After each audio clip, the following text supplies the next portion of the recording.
That fresh broccoli you bought yesterday? It's probably 3 weeks old, and one grocery chain is literally selling vegetables with more nutrients than the day they were picked. Meanwhile, another store you trust is ranked dead last. The difference isn't price. It's something stores pray you never discover. Walmart sells more groceries than any other retailer in America. More than anyone. And yet, buying vegetables there feels like playing the lottery. Here's the problem. Your local Walmart might have crisp lettuce and firm tomatoes. But drive 5 miles to the next one? Wilted greens and bruised peppers everywhere. Why does this happen? Most Walmart stores only get produce shipments twice a week. That means your broccoli could have been sitting in the back for 3, maybe 4 days before it even hits the shelf. My grandmother would call that aged, and not in the good cheese way. Consumer Reports consistently ranks them near the bottom for produce quality. The complaints? Always the same. Limp celery, sad-looking spinach, tomatoes softer than a pillow. Their low-price model means suppliers prioritize volume over careful handling. Vegetables get tossed around like luggage at an airport. And organic options? Good luck finding them. When you do, they're mixed in with conventional produce, like some confusing vegetable puzzle. But Walmart isn't even the worst offender on this list.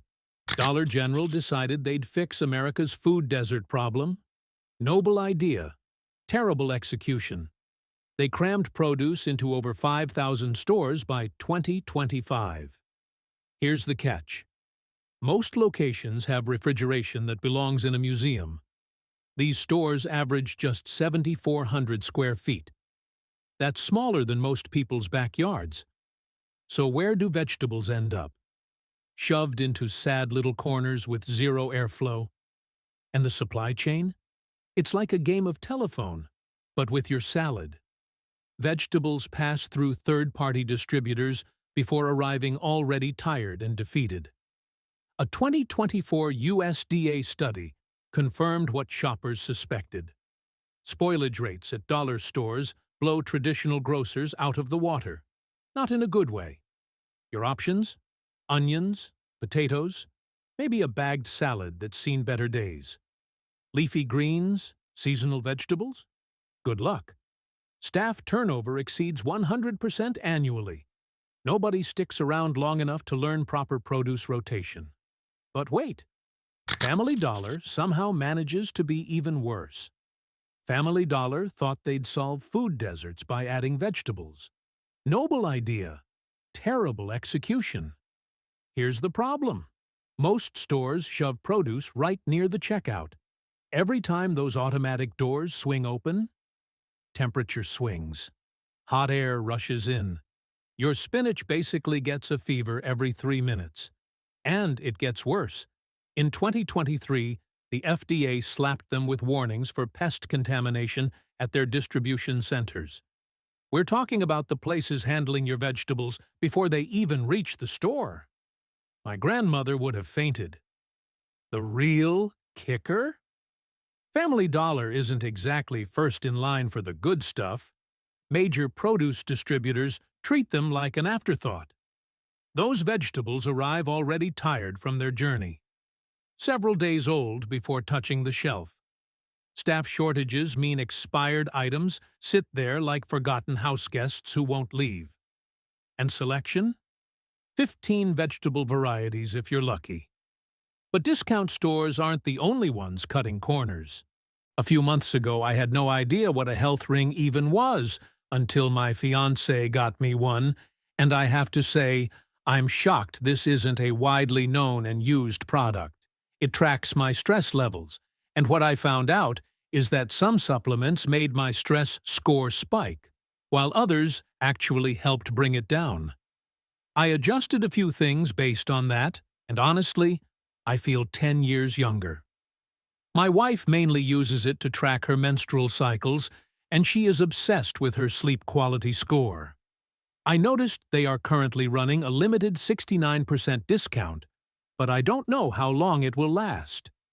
It's currently only $60, and it's clear this one is the best bang for your buck, with other health rings priced around $350 with less functions.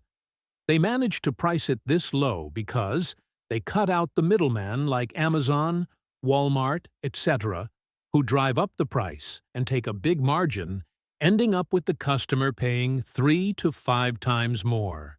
If you are on TV, you can check it out yourself by pausing the video and scanning the QR code with your phone camera or clicking the first link in the description of this video. Save-A-Lot takes a completely different approach to keeping prices low. Save-A-Lot sounds like a promise. But when it comes to vegetables, that promise gets real fuzzy, real fast. Here's the deal. They run a limited assortment model. Fewer products, lower prices. Simple math. But produce quality becomes the thing they sacrifice to keep those prices rock bottom. Most stores employ just 8 to 12 workers total. That means nobody's dedicated to watching the vegetables. Nobody's pulling the bad stuff. That sad zucchini with the soft spot? It stays there all day. And where do their vegetables actually come from? Secondary markets. Translation: these are vegetables other grocers looked at and said, "No thanks." Save-A-Lot said, "We'll take 'em." The refrigeration situation doesn't help either. Many older locations run cooling units that are 15+ years old. My uncle's chest freezer from the 80s works harder than some of these things. Independent lab tests found their bagged salads and pre-cut veggies carrying higher bacterial counts than competitors. But there's a store that flips this whole discount model completely upside down. Food 4. Less sounds like a promise. More food, less money. Great deal, right? Well, the vegetables didn't get that memo. This place runs on a warehouse-style format. You bag your own groceries. You hunt for your own deals. And apparently, you also have to hope someone remembered to take care of the produce. Here's the problem. Vegetables sit in open bins all day. No misting systems, no humidity control. Leafy greens start looking like sad confetti within hours. Nobody inspects shipments before they hit the floor either. Whatever arrives goes straight out. Good, bad, or questionable. And summer shopping? Forget about it. Temperatures near the produce section can climb past 75 degrees. Your lettuce is basically sunbathing. Shopping carts bump into open displays constantly. Bruised tomatoes just sit there until someone does closing inventory. That could be hours away. But warehouse chaos isn't the only budget trap out there. Winco Foods has a different problem entirely. Winco Foods is employee-owned. Sounds great on paper.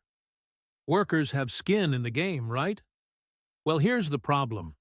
Bulk buying means vegetables sit in warehouses longer before ever reaching stores. Those tomatoes? They've been waiting around like guests who showed up too early to a party. And many Winco locations never close. 24 hours of fluorescent lights beating down on produce. Nutrients don't love that. Neither do vegetables, honestly. The employee ownership thing doesn't translate to produce expertise either. Workers rotate between departments constantly. One day you're stocking cereal, next day you're handling delicate lettuce. No specialized training whatsoever. Organic options? Good luck finding more than 10 varieties at most stores. Then there's the self-bagging system. Every shopper handling those peppers and cucumbers. Squeezing, poking, putting them back. Contamination risks go up. So does physical damage. Customer surveys tell the real story. Tomatoes arriving soft. Peppers already wrinkling. Cucumbers past their prime. But some grocers actually figured out freshness. Trader Joe's proves small stores can mean big quality. Safeway used to be the store your parents trusted. Now, It's coasting on reputation while the vegetables suffer. Here's what happened. The Albertsons merger looked great on paper.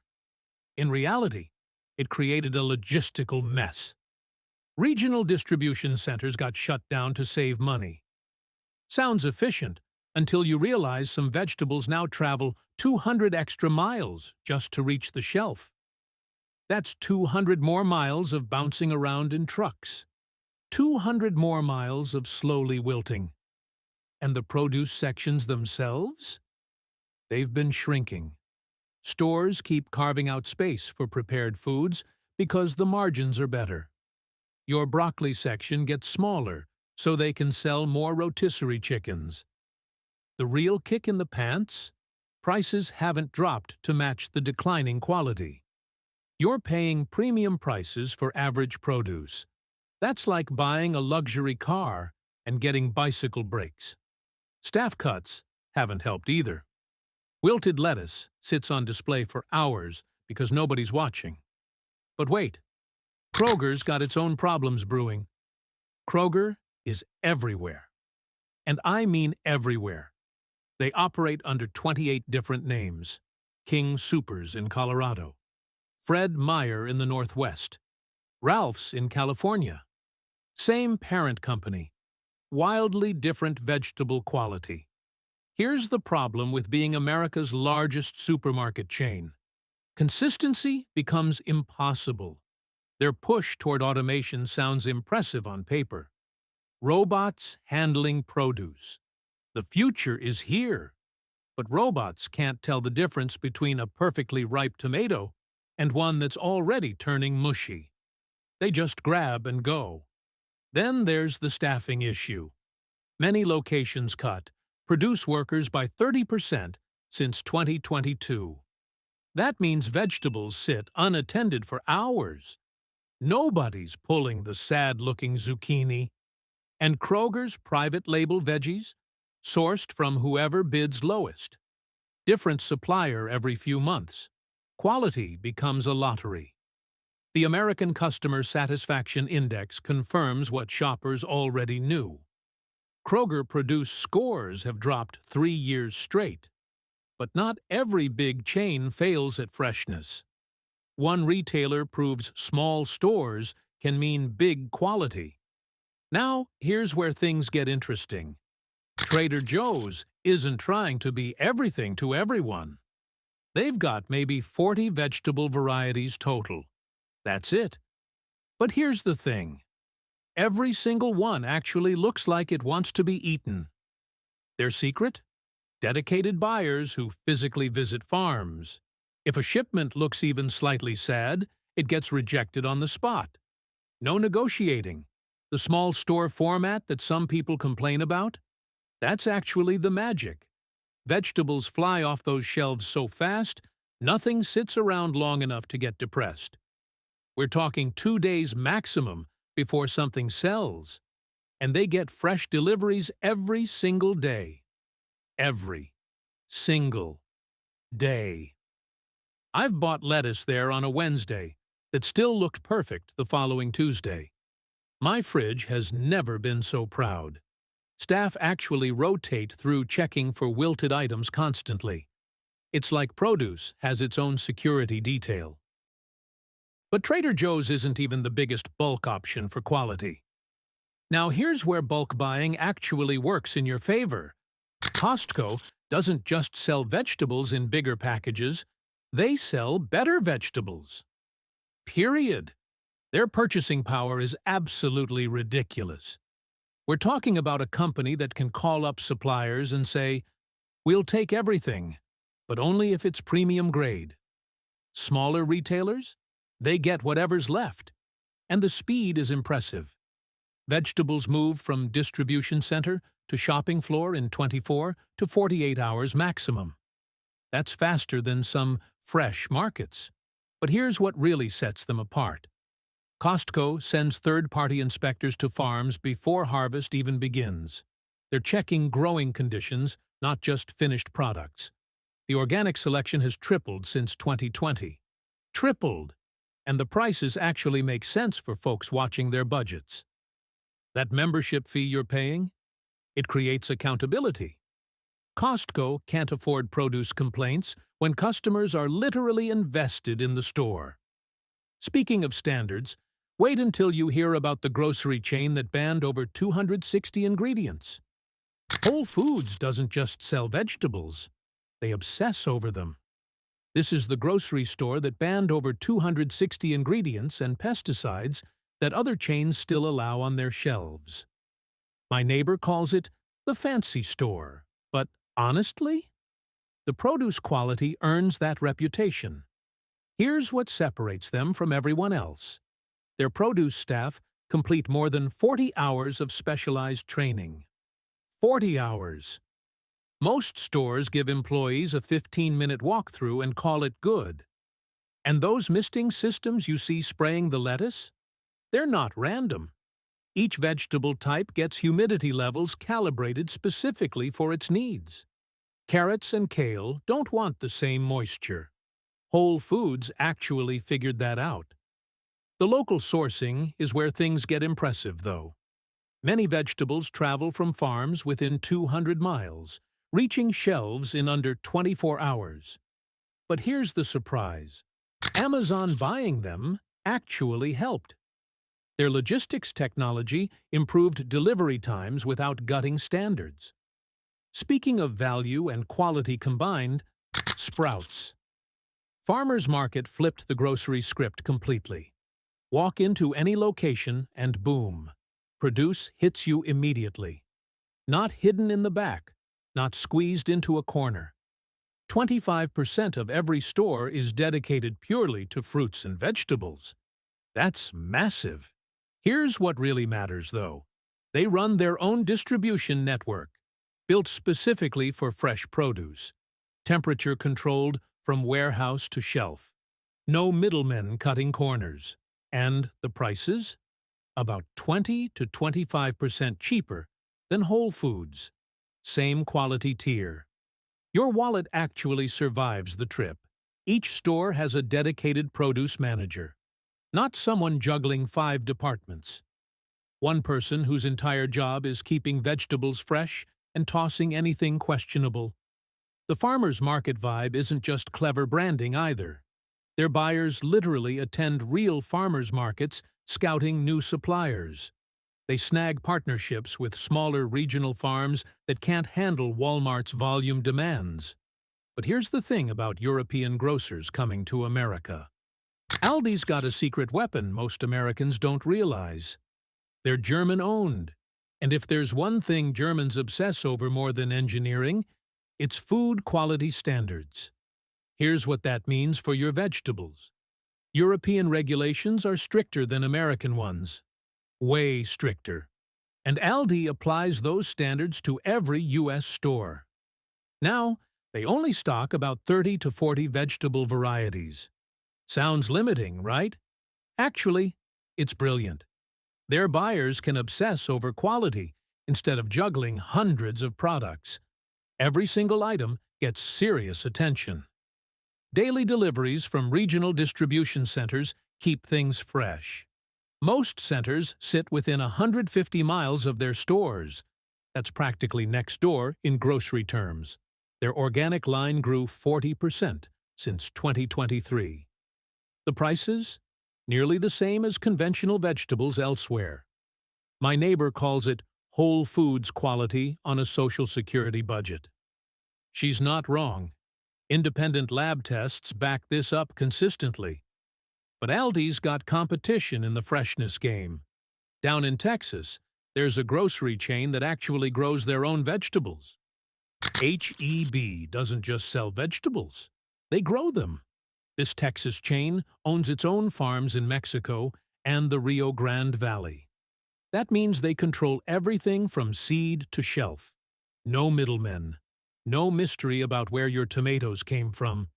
And here's what really sets them apart. During peak growing season, produce hits store shelves within 24 hours of being picked.